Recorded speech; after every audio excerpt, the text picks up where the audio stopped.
At Jumryong High, peace is just a facade. The real lessons always happen in the hallways. One second, it's the sound of studying. The next, it's a dead sprint for your life. And look, the show's starting. GYURI run. The scream tore through the afternoon calm. Just in the nick of time, a figure intervened like a bolt of lightning. Before Jiri could even react, she was scooped up and whisked away from danger. Looking back, she saw Kwon Daegun's unfazed face. Well, damn. So this is the legendary bully in charge. Even his entrances are on another level. He saved the girl, but the real trouble was just beginning. The bald dude who was chasing her emerged from the shadows. His target clear, Kwon Daegun. "I've been waiting for you," he whispered, and the air instantly froze. Apparently, this wasn't just random violence, but a well-planned hunt. Daegun's presence was so overwhelming that his opponent felt an unprecedented pressure just by standing there. A defeated underling lay paralyzed on the floor, unable to even move his legs, issuing a futile warning. He's on a different level, unlike anyone we've fought before. But this bald guy was clearly no pushover. He fiddled with his prayer beads, yet his eyes were filled with killing intent. "I should forgive all humanity, but this time, I'm breaking my vows." He declared that his target, Kwon Daegun, would see what merciless truly meant. Bro, this monk is shady AF. He barely finished his sentence, thinking he had the upper hand. But in the next second, he was sent flying by an unseen force. Daegun, witnessing this from behind the door, was equally shocked. What the plot twist? This scene made the students at the other end of the hall hold their breath. Daegun, he's not going to be okay, is he? One girl worried. But another long-haired girl was unusually certain. Don't worry, if it's Daegun, he'll be fine. That kind of blind faith is, NGL, a little unsettling. Their worries weren't unfounded. This bald guy, Won Jawak, had once taken down the entirety of Bangyun High single-handedly. He was a certified badass. Recalling his glorious history, everyone couldn't help but sweat for Daegun. However, back in the center of the fight, Won Jawak staggered to his feet, having somehow tanked that lethal blow. What? He's still fine after that hit? The onlookers were stunned. He clutched his chest, his gaze turning even fiercer. Nice, but it's not working on me. Well, damn. Turns out he's got a cheat code. Won Jawak claimed he had the Buddha's blessing, an adamant body. Seeing the golden, muscular Buddha statue appearing behind him, Daegun's allies started to have an existential crisis. Will Daegun's gun even work on him? The trash talk's over. It's time for the real deal. With a low growl from Daegun, the air in the hallway seemed to ignite. In the end, the top fighters of two grades inevitably clashed. The audience is ready. Popcorn and drinks at the ready. Seeing their boss make a move, a lackey tried to jump in, seeking revenge for the earlier sneak attack. But Won Jawak didn't even turn his head, shutting him down with a simple, foolish human, instantly breaking his spirit and freezing him in place. The bald guy completely ignored these small fries, contemptuously walking towards his real target, Kwon Daegun. "You'll soon understand that you and your friends will all be crushed by me," he whispered, his steps so fast they left after images, as if guided by a sixth sense. The next second, he moved, so fast it was almost impossible to track with the naked eye. Even Daegun was secretly alarmed. He's fast. Jiri, standing nearby, was terrified. This speed was way beyond a typical high school scuffle. But this is Kwon Daegun we're talking about. His nickname is the gun for a reason. In a flash, he had already reacted. A heavy punch shot out like a bullet, perfectly meeting his opponent's charge. That punch landed square on, and man, was it super effective. Won Jawak's proud, adamant face instantly twisted in pain. He couldn't believe his defense was breached so easily. This hard thing. How could it hurt my head, my body? Bro is shook. Daegun wasn't about to give him a breather. He closed the distance, unleashing a flawless combo. Every punch landed with brutal force, leaving Won Jawak utterly defenseless, able only to let out desperate cries of pain. This world-destroying scene left the peanut gallery completely stunned. Kwon Daegun. He has so many secret techniques, I can't even name them anymore. How many more guns does he have? Another guy with glasses calmly retorted. So, you were the one naming his techniques that don't even work? Total social death scene. They're over there trying to name his moves, but in my eyes, instead of a machine gun or a rifle, Kwon Daegun's fists are basically a walking, talking weapon, a close-range, high-speed, armor-piercing round. I don't care if you have an adamant body or whatever, one punch is all it takes to shatter it to pieces. His adamant body was broken, and his faith crumbled right along with it. Where have the Buddha's blessings gone? He kneeled, face full of despair. Daegun sneered, preparing the final blow. Buddha's blessing? How long are you going to keep up this fake monk act? If he's real, ask him to give you more blessings, since you will be beaten more. After dealing with the fake monk, Daegun felt a bit bored. Meanwhile, on the other side of the school, the real players were watching, completely unsurprised by the outcome. They had no interest in the fight itself, even lamenting they couldn't see the monk get beaten in person. All they cared about was gathering more people for the next game. Let's see, what would hurt the most? One of them mused, looking at his phone with a devilish smile. In the blink of an eye, another big shot from the second year, Kwon Daegun, was also meeting his end. Struck by Daegun's iron fist, he couldn't even move, letting his consciousness sink into darkness. In the moment he fell, his past flashed before his eyes. Kwon Daegun once had it all. As the only son of a third-generation chaebol, the word unattainable wasn't in his vocabulary. A birthday gift? A Rolex date was just small change. Everything he ever wanted was his for the taking, a life of flawless perfection. He demanded the utmost in everything. Even a single extra hair in the shower drain could send him into a rage. Until that day, a sudden sense of unease shattered his perfect world. He discovered his hair was falling out. For a perfectionist who had no idea what a flaw was, this blow was devastating. He fell into an unprecedented panic. Staring at the fallen hair on the floor, he felt his world collapsing. He saw an ad for hair implants, a glimmer of hope, but its steep price made him feel powerless for the first time. In his desperation, he ran to his father, the man he once thought was omnipotent. But he never expected that for this massive family, money wasn't the issue, his imperfection was. The feeling of losing everything was like hell itself. He desperately needed something to lean on. So he escaped into Buddhism, shaving his head to rid himself of worldly afflictions, trying to find inner peace in the Dharma. He thought he had let go, but the spirit of non-possession is easier said than done. The temptation of wealth, the obsession with having, eventually pulled him back to reality. He chose a new path, entering Jumryong High, a place where fists earn cash. So, he quickly dominated his grade, amassing wealth through protection fees, all while waiting for the day he'd rise again and be rich. He kept waiting until the suppressed desire within him was about to explode. The flashback ends. He struggles up from the ground. He tells himself he can't fall like this. He still has great dreams and goals to achieve. And today, that chance seemed to be right in front of him. If only he could take down Kwon Daegun. Reality, however, is a cruel mistress. Daegun offered him a way out. Return the money now. Swear you won't do it again, and I'll forgive you. But his ridiculous pride wouldn't allow it. He roared back, claiming collecting money was for everyone's own good. Pushed to the brink, he finally snapped. Bro literally entered nirvana mode. A golden Buddhist aura erupted from his body as he claimed the true divine blessing was about to begin. Complete nirvana, the 1,000 hands of Avalokiteshvara, phantoms of countless arms extended from behind him, crashing down on Kwon Daegun with world-destroying power. NGL, the name alone sounds intimidating. The mastermind behind the scenes, Lee Siam of the Holy Ancestry, was also wary of this move. He taunted Kwon Daegun, no matter how strong you are, can you handle these unstoppable 1,000 hands? It's over for you now. Ha ha ha. The 1,000 hands descended, a storm of fists raining down on Kwon Daegun. But Daegun coolly analyzed the attack. He's just swinging his fist quickly, but even so, it's really fast.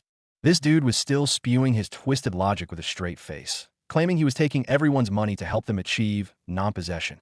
Until he slipped up and revealed his true intentions. And also closer to my hair implant surgery. Hair implants. Daegun almost laughed out loud. As he dodged, he mercilessly mocked. Don't you know that too much greed makes you bald? That single sentence hit a nerve, sending his opponent into a complete frenzy. But Daegun saw right through this so-called adamant body. Only the outer shell seems quite strong, he remarked, launching an invincible punch that shattered the golden defense on impact. The adamant body shattered, but he still refused to admit defeat. 1,000 minus 1 is 999. I still have 999 hands left, he roared like a sore loser. 1,000 hands? Sorry, bro. Normal people only have 2, Daegun said coldly. And these 2 hands are more than enough to end you. The moment he finished speaking, his attack descended again, so fast his opponent had no time to react. In the face of absolute power, all obsessions seemed ridiculous. Kwon Daegun felt as if he was watching a giant Buddha statue collapse before him, the source of his power and the final line of defense for his mind. What the hell is this? He struggled in his inner storm, trying to grasp the so-called Buddha's blessing, But all he saw was a weeping Buddha, and his own face, etched with unwillingness to accept defeat. In the end, a beam of light descended from the heavens, piercing through Daegun's body and completely shattering Won Jawok's last hope.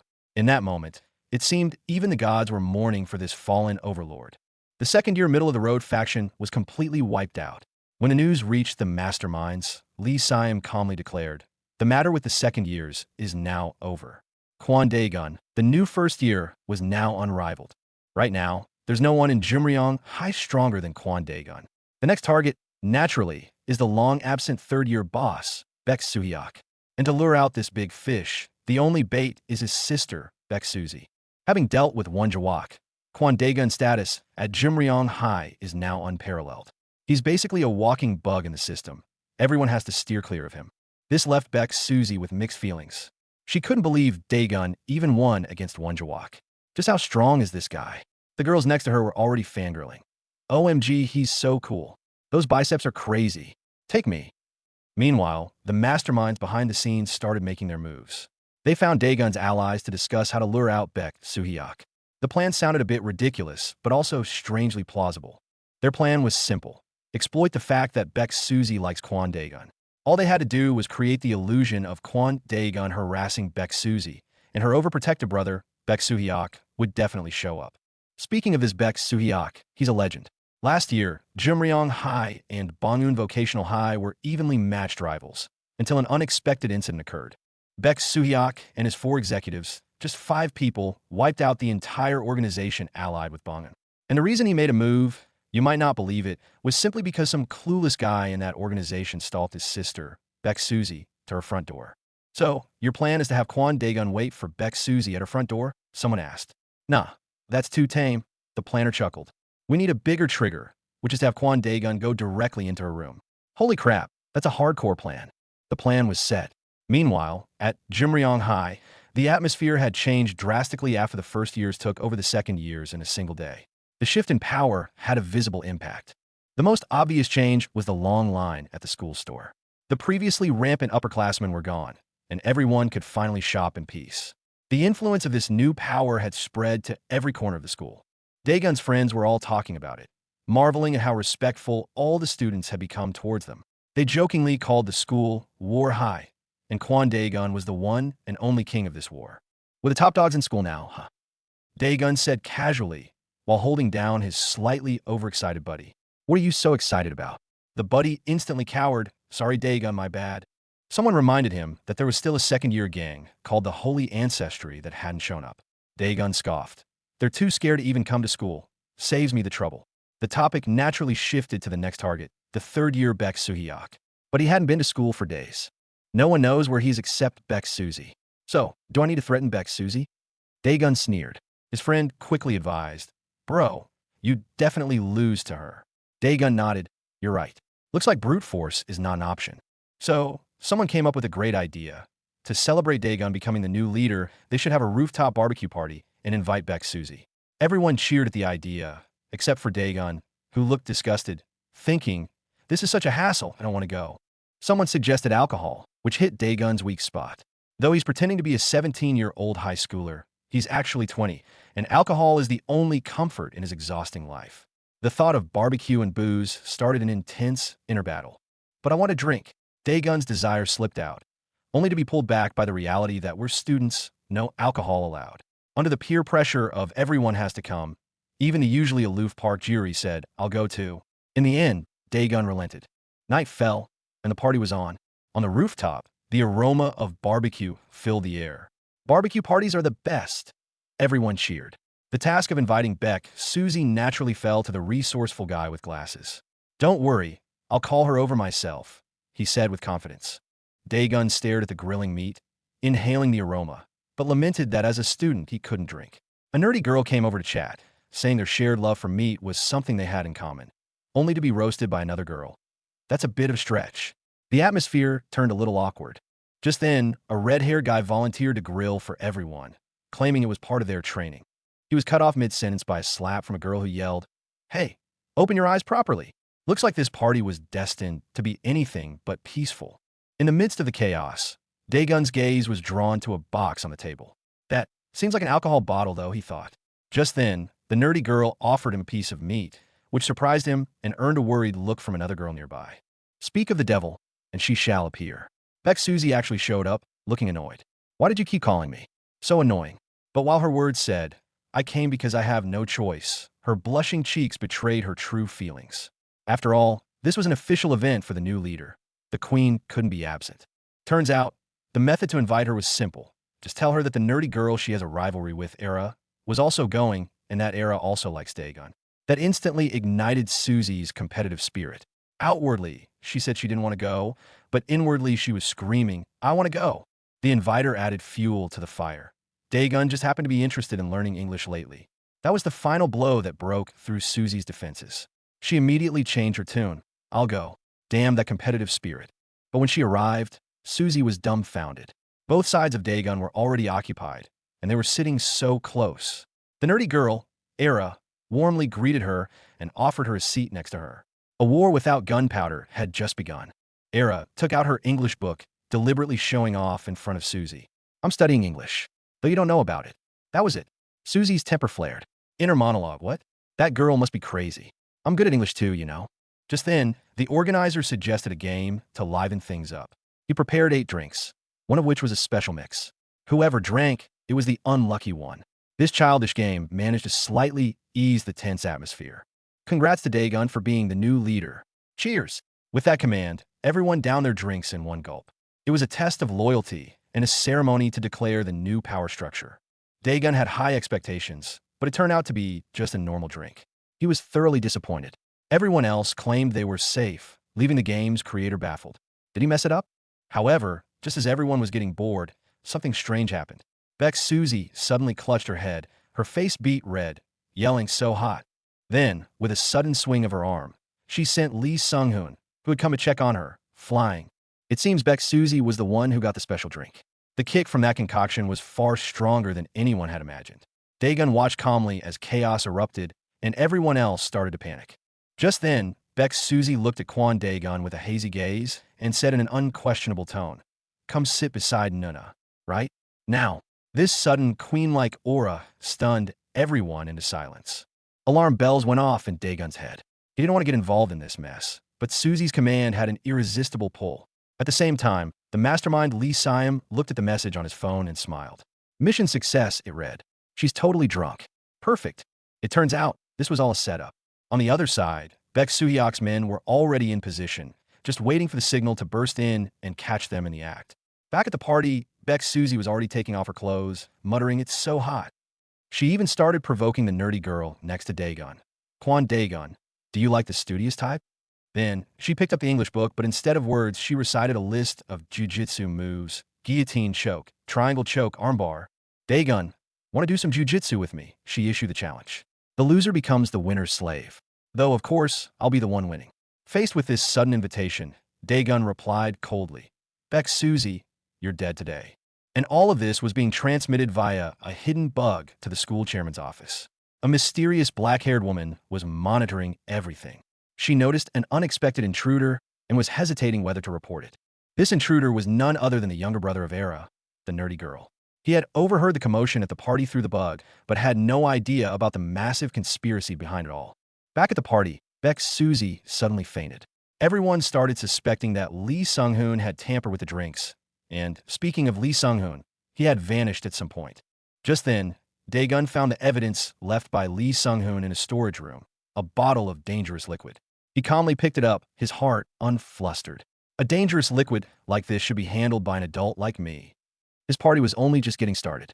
Park Juri offered to take Beck Susie home. She didn't feel comfortable leaving a drunk girl with this group of guys. Her sense of responsibility made her choose to bear this weight alone. But as soon as she had Susie on her back, they were surrounded by a group of guys wielding bats. Where are you two going? The green-haired leader with glasses asked with a malicious grin. It seemed Beck Soo-hyuk's crew had arrived. Just as the group was about to attack, Daegun's friend stood in front of the girls. A man's role is to get beaten up for the ladies, right? Even though they were bruised and battered, they didn't back down. Just then, a calm voice cut through the chaos. Were you guys having fun? It was Lee Siam.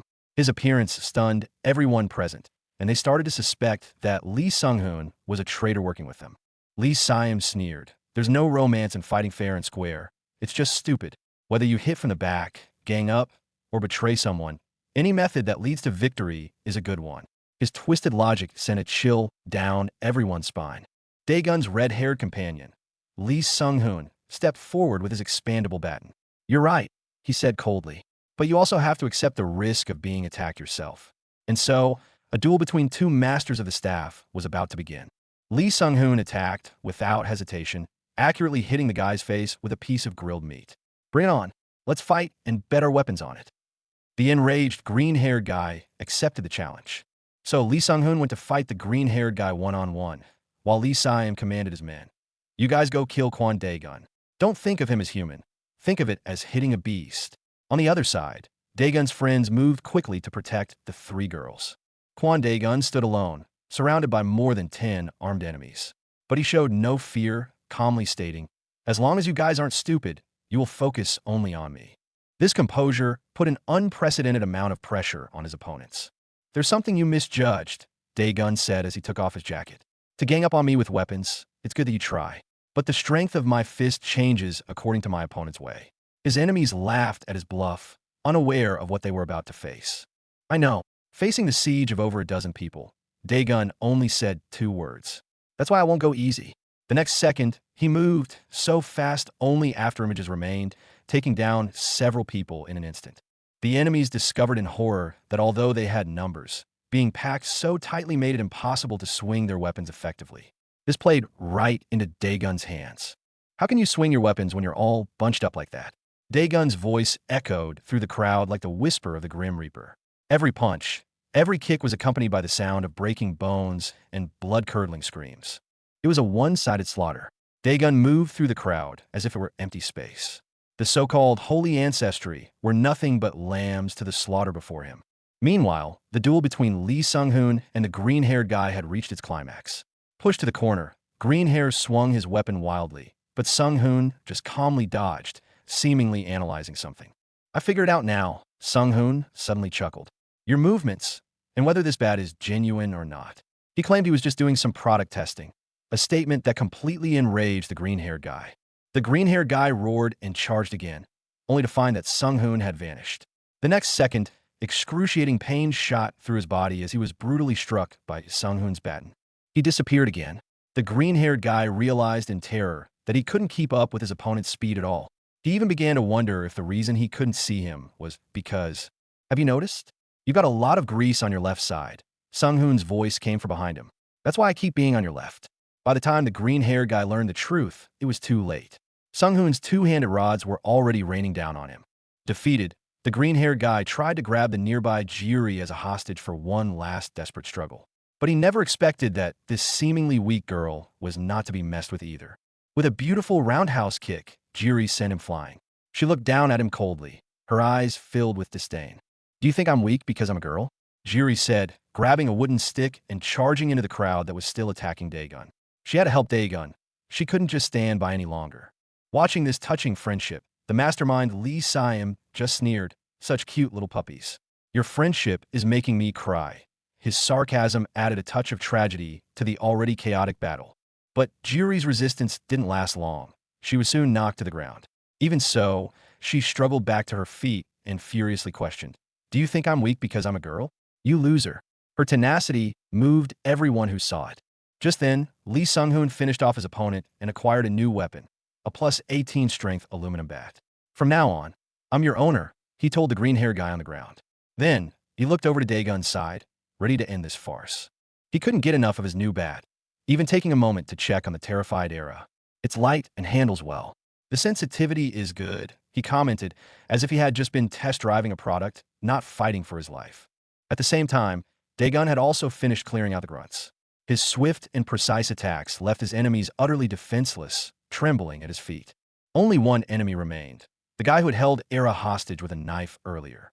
He tried the same trick again, attempting to use Jiri as a hostage, but Daegun had already seen through his ploy. "Try talk like that again." Daegun's voice was ice cold. Before the guy could react, he had already struck, knocking him to the ground with a single punch. Then, Daegun turned his attention to the real mastermind, Lee Si-am. "Getting involved with you guys is always so uncomfortable," he said, grabbing Si-am's hair. You always cross the line. Lee Sung-hoon.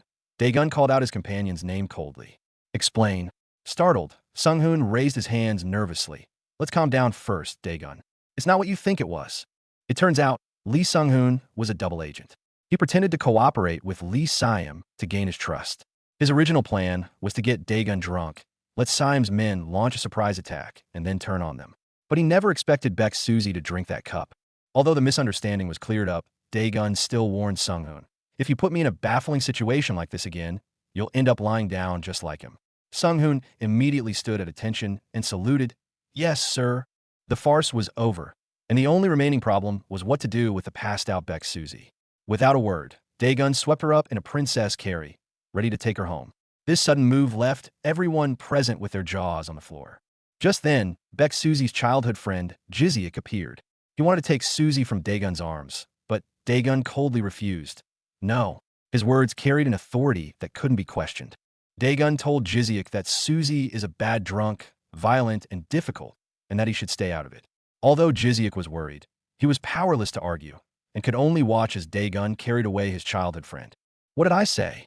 Before Jiziak could recover from shock, Daegun had already knocked him to the ground with a punch. It seems the word mercy isn't in this bully in charge rulebook. Jiziak sat paralyzed on the ground, filled with worry. He knew that when Suzy was drunk, she had a bad habit. She would subconsciously use jujitsu on anyone near her. If she did that to Kwon Daegun, the consequences would be unimaginable. No. Jiziak screamed in despair. And at that very moment, Baek Suzy in Daegun's arms really did seem to be stirring. Daegun walked down the street carrying Baek Suzy, attracting the attention of passersby. Crazy. He's too handsome. And just then, Suzy groggily opened her eyes. Staring at the handsome face so close to hers, she began to wonder if she was dreaming. Daegun felt the stares of the passersby and grew a bit uncomfortable. He called a taxi, but Suzy said she would throw up the moment she got in. Looking at her miserable state, he eventually gave up on the idea of taking a cab. Let's see. Keep carrying me tiredly, Suzy giggled to herself. Little did she know, Daegun was thinking the exact same thing. Whether this is a dream or not, I just want to stay like this. There was no other choice. It was a hassle, but he had to keep carrying her. To end this journey as quickly as possible, Daegun decided to enter his immersion state and get her home at top speed. He apologized to the taxi driver, then turned into a blur and vanished into the night, leaving the stunned driver in his dust. The driver's damn competitive spirit was ignited. Oi, kid, showing your back to me. Are you asking for a match? He roared, flooring the gas pedal of his 20-year-old Bullied taxi and giving chase. Not long after, news broke. A taxi had crashed into a utility pole. And in the hospital, Lee Siam saw a familiar name on a chart, Seo Jaewon. He remembered. This was Era's younger brother. What shocked him even more was remembering the girl who had intruded into the chairman's office earlier, Seo Jaewon's older sister. Connecting these two events, he felt a sense of unease. This matter was too important to handle alone. He decided to report it immediately. Meanwhile, Daegun had arrived at Baek Suzy's front door, carrying her in his arms, unaware that a far more dangerous game awaited him behind it. He placed Suzy down at her doorstep and was about to leave, but he noticed someone watching from shadows.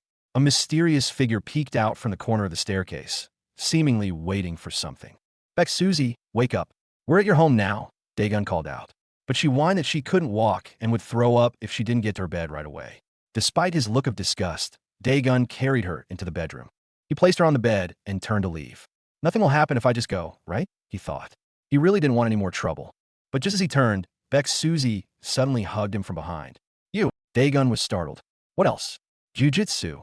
She whispered in his ear. I told you earlier, right? The one who loses will become a slave. Jiu-jitsu? Slave. A million question marks flew through Daegun's mind. He thought it was just some drunken nonsense. But plot twist, Baek Suzy was dead serious. This sudden chokehold, the strength, the angle. It was all so professional it made his skin crawl. Are you kidding me? A slave in this day and age? Daegun tried to break free, but Baek Suzy didn't budge, only tightening her grip. Less talk, she panted, her eyes fiercely determined.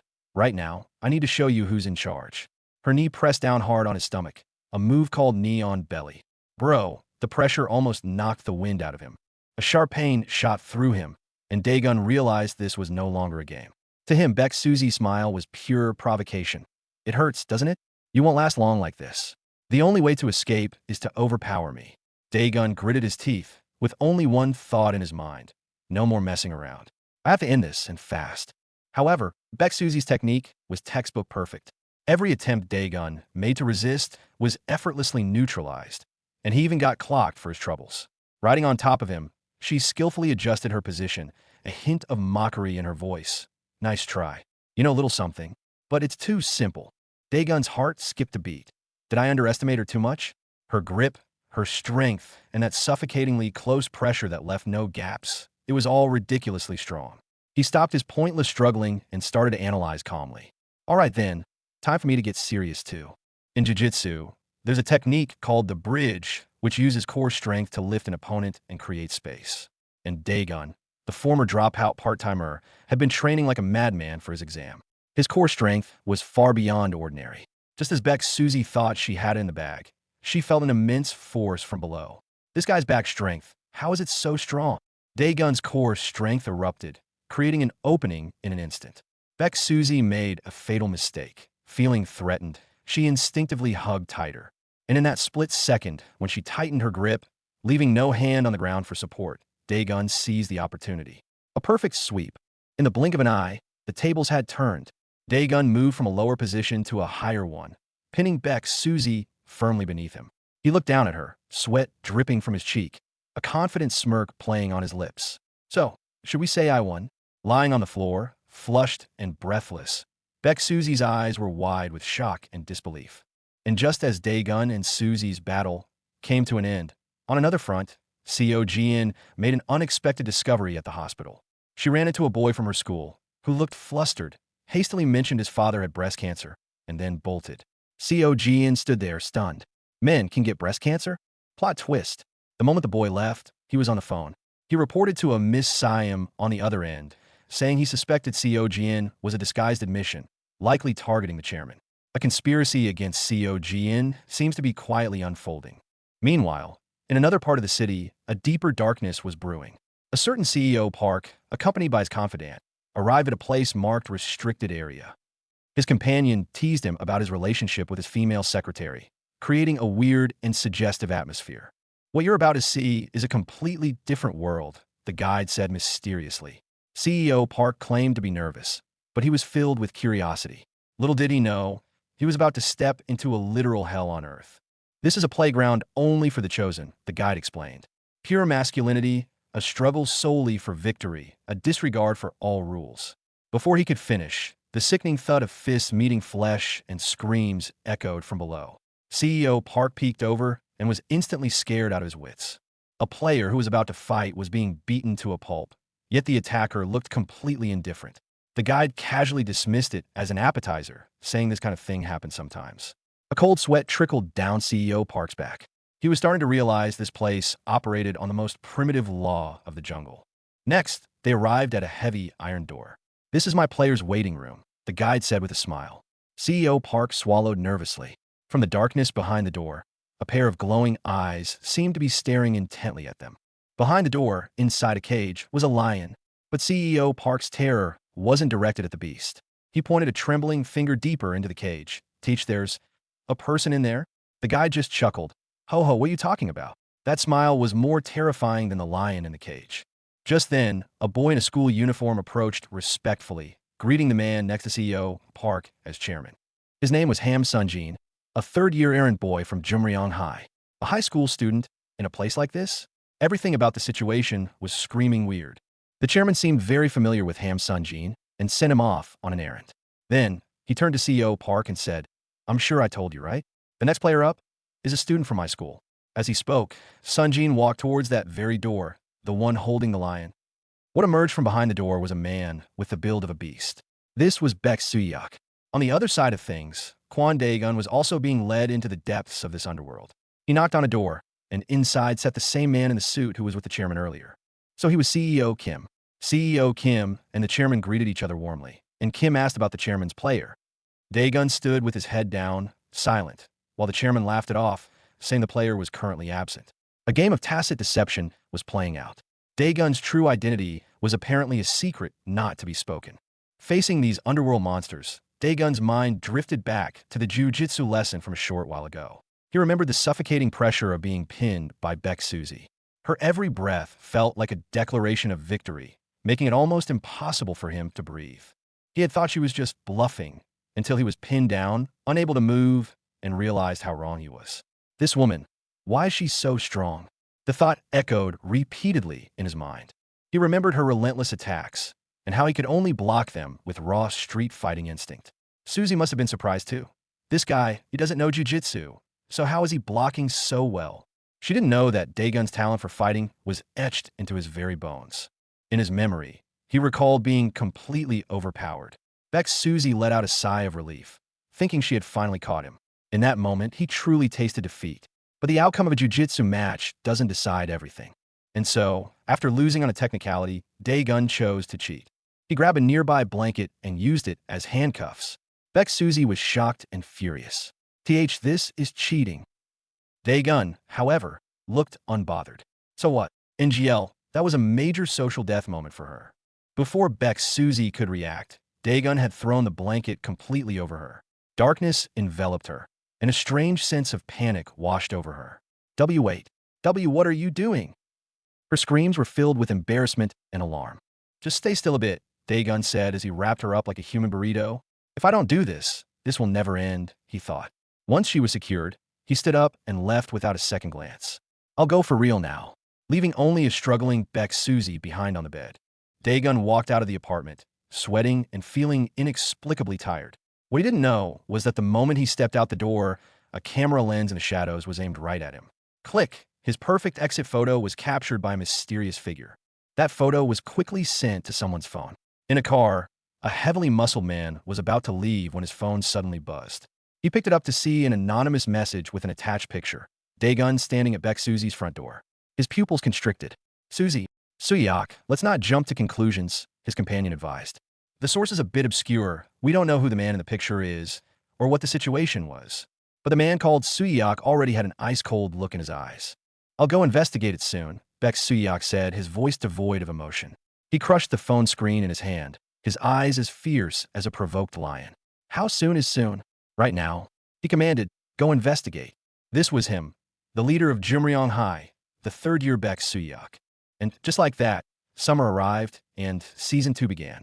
Late at night, Baek Suzy jolted awake from a nightmare, gasping for air, unconsciously crying out his name. Kwon Daegun. She remembered that day, how that guy left so quickly. What a bad guy. But why did a part of her wish he had stayed a little longer? She shook her head, trying to clear it, but then she heard the bed creaking. Am I still dreaming? Meanwhile, at the underground fight club that had sent Baek Suyak into a rage, a big show was about to unfold. The announcer was using the most flamboyant language to introduce the next challenger, Magma from the Mud Club. Magma! The challenger, shirtless and muscles bulging, roared at the crowd. Outside the ring, CEO Kim and his crew watched coldly, confirming that this was Baek Suyak's opponent for the night, a tough guy from Daegu.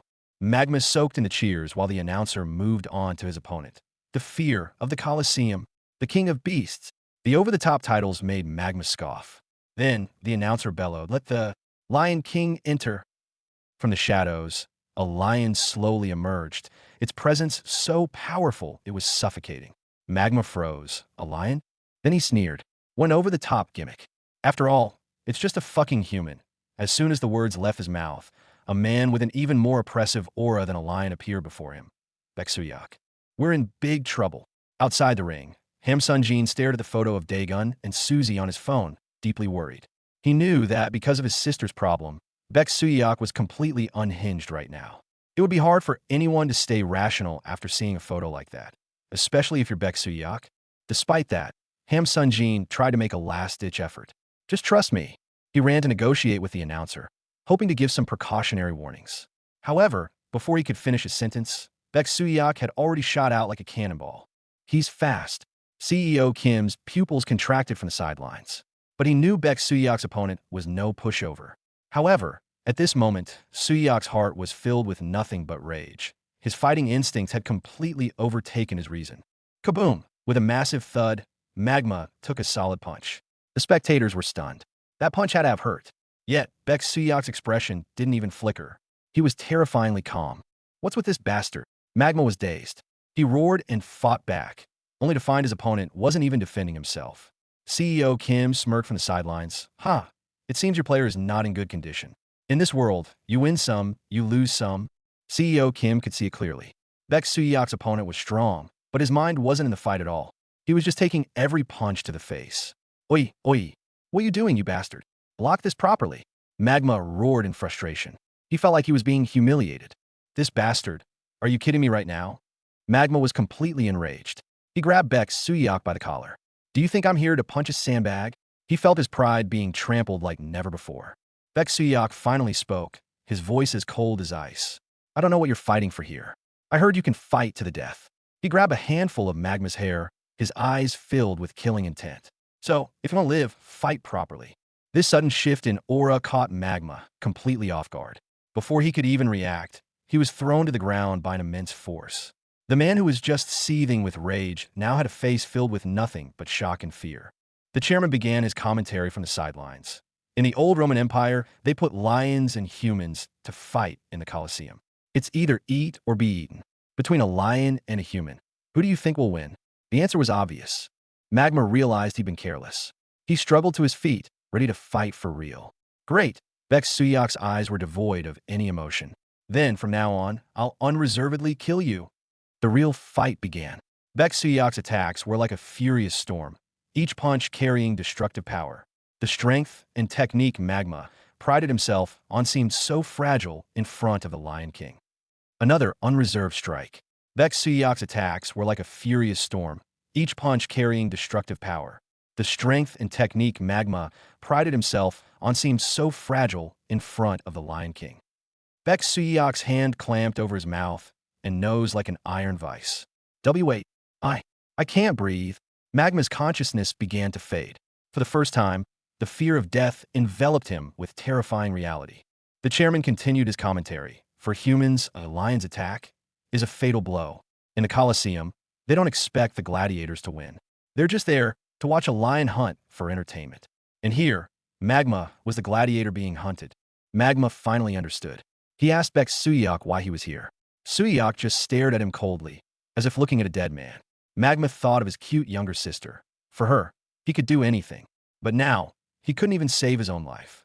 Even if the gladiator bravely holds his sword, the moment he comes across the lion, he realizes he has no choice but to die. Magma's mental defenses completely crumbled. He raised his hands, trembling and begging for mercy. And no, I don't want to fight anymore. He pleaded with the referee, his voice filled with despair. Save me. Referee. He was really going to die. He wanted out of this place. He screamed his lungs out, crying like a helpless child. I'll give you money. I'll give you everything. Magma babbled incoherently. But Baek Suyak just sneered. Sorry, but that's not possible. It'll make more money if it's a KO. He licked his lips, his eyes greedy. So, I can buy delicious food for Suzy. The scene shifts back to Jumryong High. Ever since Kwon Daegun showed up, the school's ecosystem has drastically changed. Underclassmen are lining up to pay tribute to the new king. Not only does the teacher not stop it, he even helps maintain order, saying, You're greeting the king, so you aren't empty-handed, right? This is just surreal. And this king, Kwon Daegun, is sitting quietly at his desk, wearing glasses, studying.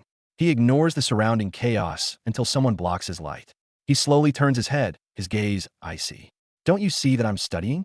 Don't bother me and go away. This is him, the captain of Jumryong High's first and second years, Kwon Daegun. Kwon Daegun's new order naturally sparked internal conflicts. Two of his underlings were arguing heatedly over the distribution of the tribute. One wanted to take advantage of the third-year boss's absence to expand their operations, while the other was more conservative. There's strength in numbers, I'm telling you. The blonde kid was still passionately describing his vision for the future when a fist connected squarely with his face. A familiar figure appeared, Baek Suzy. She looked at the group coldly. Don't bother him. All of you get lost. You crazy bitch, you want to die? The punch blonde kid screamed in fury. But Daegun's other subordinate looked annoyed. Shit, I'm the one who should have been hit. Amidst the chaos, Baek Suzy walked straight up to Daegun. Look at me, she said, grabbing his collar. Are you avoiding me? Daegun sighed and took off his glasses. But that simple action instantly turned Baek Suzy to stone. Her cheeks flushed red as her mind went into overdrive. Oh my god. This guy. How can he be so handsome? It's annoying. Bro, I'm literally deceased. Before Suzy could snap out of her fangirl moment, she remembered the important matter at hand and slammed her fist on the desk. Right, about yesterday. You were so aggressive yesterday. The bed broke because of you. The moment those words were out, the entire class stared in shock. The atmosphere instantly became super awkward. It's all because of you, Suzy said, hands on her hips, looking at Daegun with righteous indignation. You have to take responsibility. Daegun looked utterly helpless, sweat beading on his forehead. This was one massive misunderstanding. You should say it properly, Daegun said calmly, trying to control the chaotic situation. But his underlings were already losing their minds, especially Ham Sunjin, who had a secret crush on Suzy. His whole world was collapsing. Only then did Suzy realize the massive ambiguity in her words. She quickly clarified, "That's not what I meant. The jujitsu." And the blanket was soaked with sweat. It was hard to wash. But in Ham Sunjin's mind, a memory from 10 years ago flashed back. The little girl who used to follow him, sweetly calling him Appa. The Suzy from 10 years ago was so cute, always pestering him to buy her ice cream. But 10 years later, that cute girl had grown up, and now she'd ride on his back, bossily yelling, "You're late. Do you want to die?" Ham Sunjin felt a pang in his heart. His first love seemed to be over before it even began. Daegun forced himself to calm down. Now is not the time to think about this stuff. He noticed that the guy from earlier, Ham Sunjin, seemed to have quietly left the classroom. He couldn't recall such a person in his class, but Suzy interrupted his thoughts. "What are you looking at?" "Don't change the subject." Kwon Daegun, a boy with glasses, suddenly appeared and grabbed his collar. Daegun looked at the unfamiliar face, even more certain he didn't know him. Yet the glasses boy claimed to be his classmate, Lee Sung-hoon. Daegun flatly denied it and turned to his underlings. "Ah, you guys are here too. Good." It seemed Lee Sung-hoon had something important to discuss with Daegun, but he specifically excluded Suzy. He told Daegun that the guy from earlier, Ham Sunjin, was a third-year student. Why would a third-year disguise himself as a first-year and infiltrate their class? "The third years have started to move," Lee Sung-hoon said with a grave expression. He informed Daegun that Ham Sunjin was Baek Suyak's errand boy. This meant that the true rulers of Jumryong High, Baek Suyak and his 4 heavenly kings, had taken notice of Kwon Daegun. Lee Sung-hoon warned him not to underestimate them just because of their childish names. Those 4 people were on a completely different level from any opponent Daegun had faced so far. They were the monsters who kept the Taejun region in order. After hearing all this, Daegun only asked one question. "What are the midterm exams?" Sung-hoon was stunned. Daegun said calmly, "I need to study for midterms. Whether it's 4 people or 40, tell them to come quickly. Don't interfere with my studies." The world of a top student is just that straightforward. "What? You'll let me borrow such precious things?" Daegun was deeply moved by Lee Sung-hoon's offer to lend him his notes and blurted out, "You're really a good guy. I want to hurry up and beat those goo," he caught himself. "No, I want to hurry up and study." Meanwhile, Sung-hoon was calculating. Although he'd used the photo as bait, he still hadn't figured out the group's exact movements. On the other side, the errand boy Ham Sunjin was stressing out because he couldn't get in touch with the 4 heavenly kings. He tagged everyone in the group chat, but only one guy named on Haegon replied with sex before going silent. Annoyed, he thought, "These punks are so unreliable. Looks like I'll have to figure this out on my own." Night fell, and the street lined with cram schools lit up. A boy with glasses turned down his friend's invitation to a PC bang and headed to his cram school alone. On this street, where academic competition was intensely fierce, everyone was fighting desperately for their future. However, trouble always arrives uninvited. The glasses boy was stopped on the street by a group of thugs. They seemed to be looking for someone, and his attire, white shirt, black backpack, dark gray pants, perfectly matched their description. "The black sneakers, yeah, you punk," the leader of the thugs pointed at him. He sized up the glasses boy, mocking him, "Huh, look at you all buttoned up, obviously a model student. You're bigger than I thought. Worked out a little, huh?" "There are only weaklings in this neighborhood," one of the thugs complained, then pointed at the glasses boy. "But this guy looks a little unique, right?" The leader said impatiently. "What are you yapping about? Just get the money from him." The glasses boy calmly retorted. "Where are you looking?" The leader was provoked, but before he could react, the glasses boy moved. A lightning-fast punch landed squarely on a thug's face. Another tried a sneak attack, but his wrist was precisely blocked. "Can't you read the room?" The glasses boy's voice was as cold as ice. However, even he was outnumbered. Under the gang's assault, the glasses boy was eventually caught. "So you could have just given us your money quietly," one of the thugs said smugly. Lying on the ground, the glasses boy let out a cold smirk. "Dumbass." The thugs kicked and punched him, shouting, "Just go die." The glasses boy was pinned to the ground, enduring a storm of attacks. But amidst the chaos, he maintained a surprising level of calm, as if waiting for the perfect moment to strike back. Under the storm of attacks, the glasses boy was pinned to the ground. But he remained astonishingly calm, waiting for an opportunity to counter amidst the chaos. His gaze didn't waver for a single moment. There it is. In the brief gap between a thug's attacks, the glasses boy exploded with force, landing a heavy punch straight to his face. The impact felt like it could shatter bone. A painful scream tore through the quiet, rainy night. Seeing his buddy get taken down, another thug panicked and pulled a small knife from his pant leg. "A little scratch should make you behave," he sneered. The glasses boy looked at him, not with fear, but with a hint of contempt. A weapon is something only trained individuals should use. Otherwise, before the glasses boy could finish, he lunged forward, snatched the knife, and brutally smashed the handle against the thug's head. "Shut up, you dumbass!" With a cry of pain, the thug collapsed, and the knife clattered to the ground. This entire scene was recorded by a blonde girl on her phone. "Why you? I've captured it all. I'll report you," she threatened, her voice trembling. However, as the glasses boy walked towards her, all her courage evaporated into fear. "Don't come near." Before the girl could run, the glasses boy slammed her to the ground and snatched her phone. He stood coldly amidst the three fallen figures, like a judge presiding over their fates.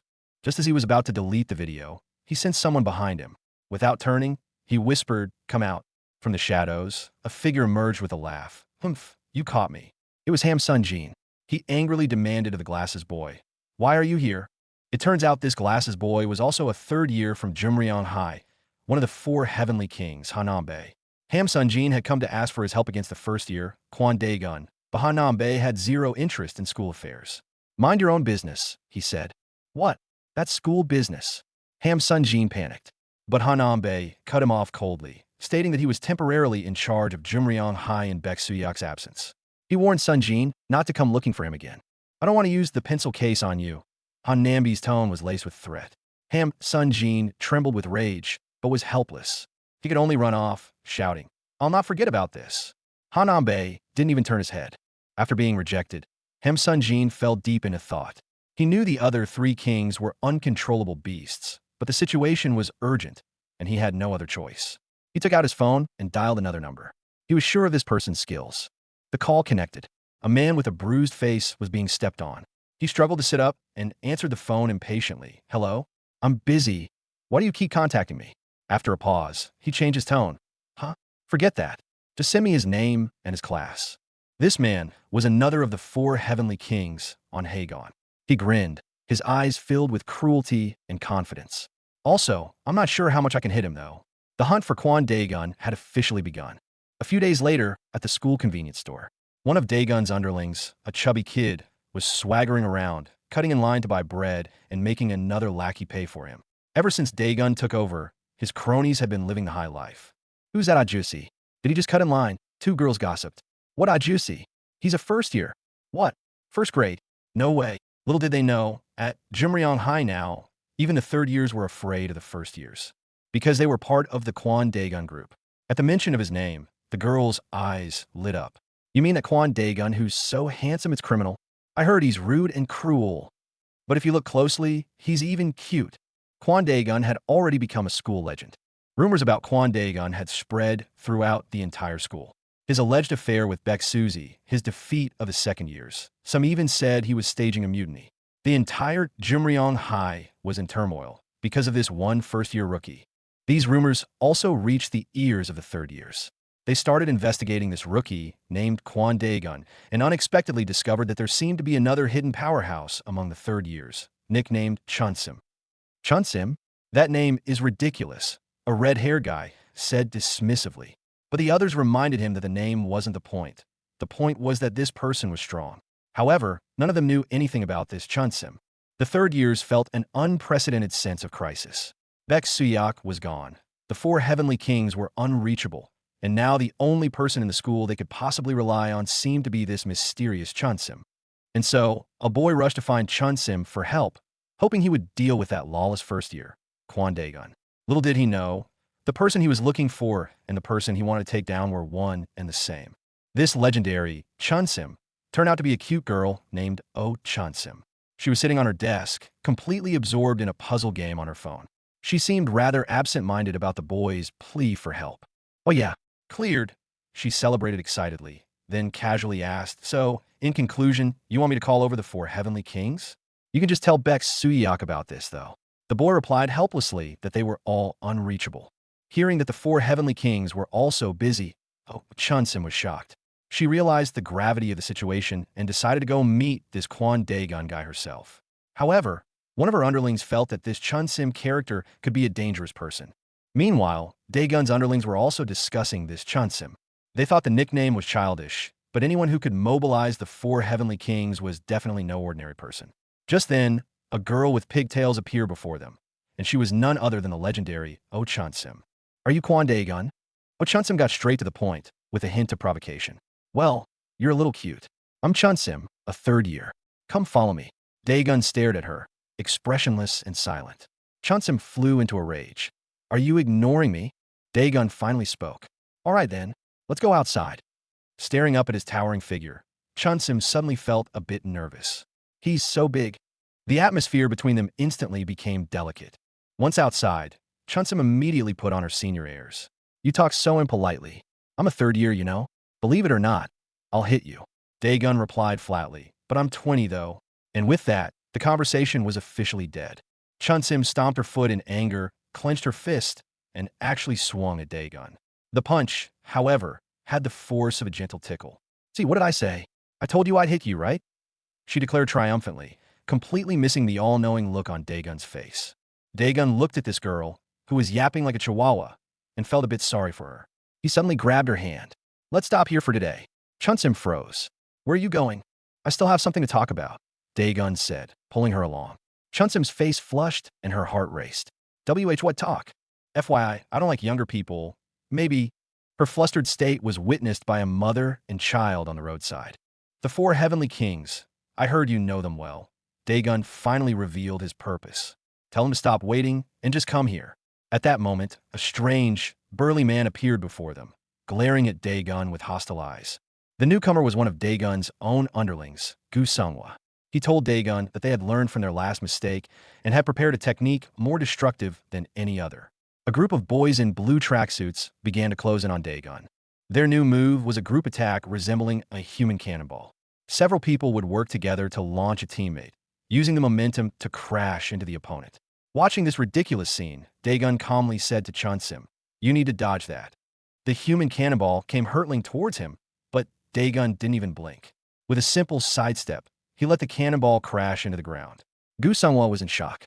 He never imagined their meticulously prepared ultimate move would be neutralized so easily. "So annoying," Daegun muttered. In the chaos, Chunsim accidentally fell and scraped her knee. "It hurts," she whimpered. Daegun crouched down, asking with concern if she could get up. Just then, a chubby boy rushed over, shouting, "Chunsim!" The chubby boy nervously pulled Chunsim up, saying they needed to go to the nurse's office to disinfect the wound. Daegun watched them run off, muttering to himself, "But she fell because of me."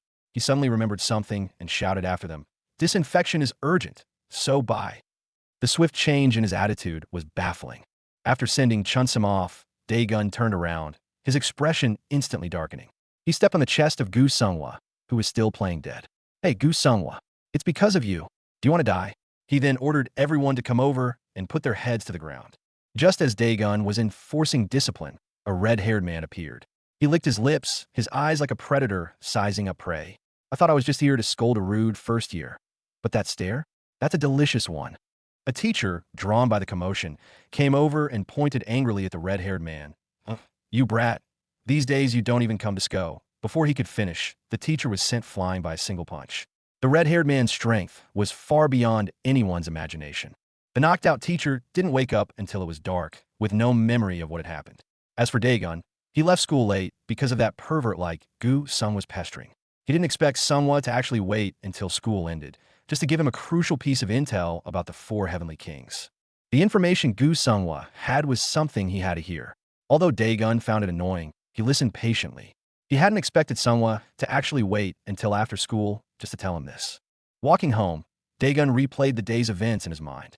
That red-hair guy, and Gu Sunghwa's weird technique. He passed a shop window, saw his reflection, and suddenly thought it was time for a haircut. Since he's a student now, he should look the part. Just as he was about to leave, a familiar figure collapsed at his feet. It was a red-haired guy. Before he could ask, the man struggled to look up and snarled back. Who do you think I am? Who do you think I am? The red-haired man, on Hagon, one of the four heavenly kings, let out a wild laugh. He seemed to completely disregard Daegun, even if you know, there's nothing good about it. Before he finished speaking, on Hagon's fist was already there. His attacks were swift and brutal, each blow aimed at a vital point. Although Daegun barely managed to dodge, the sheer force of the onslaught left his arms numb. Who is he? Is he one of the four heavenly kings? Daegun thought rapidly as he blocked. The guy's clothes were weird, not like a student's. If he was a civilian, Daegun couldn't just attack him.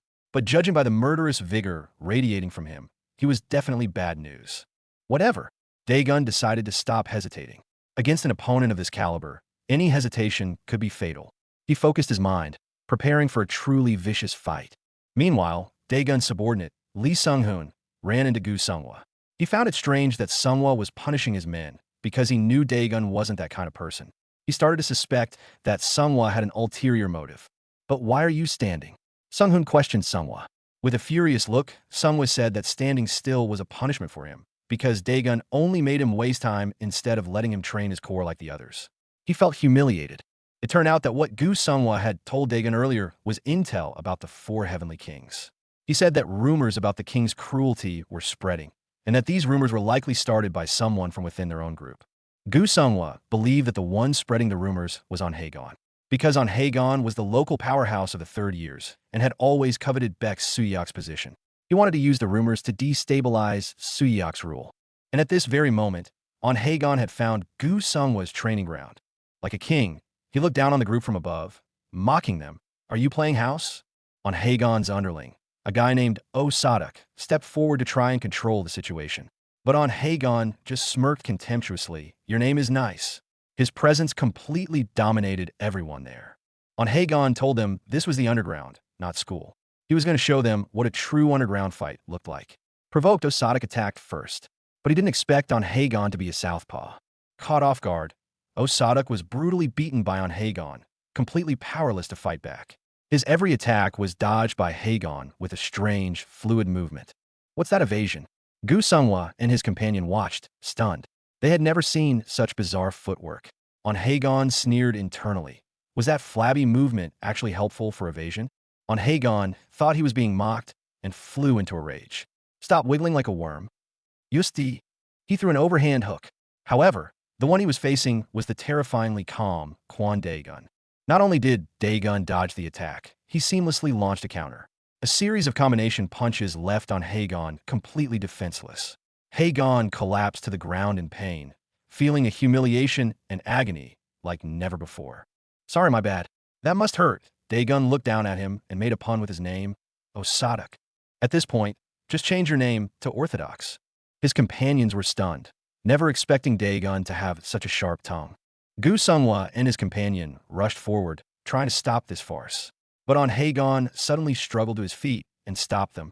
Stay back. This is between me and him. Like a wounded beast, on Hagon lunged at Daegun again. However, the gap in their strength was absolute. Unable to watch any longer, Gu Sunghwa's companion sneak attacked on Hagon from behind, knocking him to the ground. I caught you, Gu Sunghwa's companion said smugly, pinning on Hagon down. But Hagon flashed a strange smile, warning them it was better to stay still, otherwise he couldn't guarantee what would happen. His eyes were filled with madness. Dumbass. On Hagon laughed maniacally. If I were you, I'd come and help. Ha ha ha. Gu Sunghwa later recalled that after that, he lost consciousness. When Gu Sunghwa woke up, half of his crew had been knocked out. It was the first time he had personally experienced the terror of the four heavenly kings. He shared this intel with Lee Sung-hoon, hoping Daegun would be prepared. Gu Sunghwa recalled the day he was defeated by Daegun. He thought it was the greatest crisis, but the pain disappeared the next day. He didn't know what Daegun did. He just wanted to study it, with no other intentions.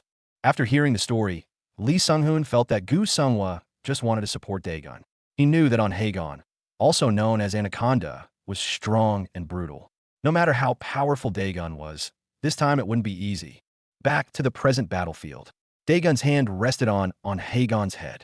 The latter had blood trickling from his mouth, but his eyes were still fierce. What were you trying to do? He asked. It seemed the real, brutal fight was just beginning. This won't do with you. Daegun's voice was devoid of warmth. What are you? He stepped on Haegon's back, applying more pressure. I still haven't heard the answer. If you can't answer me when your mouth is still functioning, then the moment where you'll be able to answer will pass by forever. A dangerous glint flashed in Daegun's eyes. He was going to use his own methods to pry open this stubborn mouth and get the answer he wanted.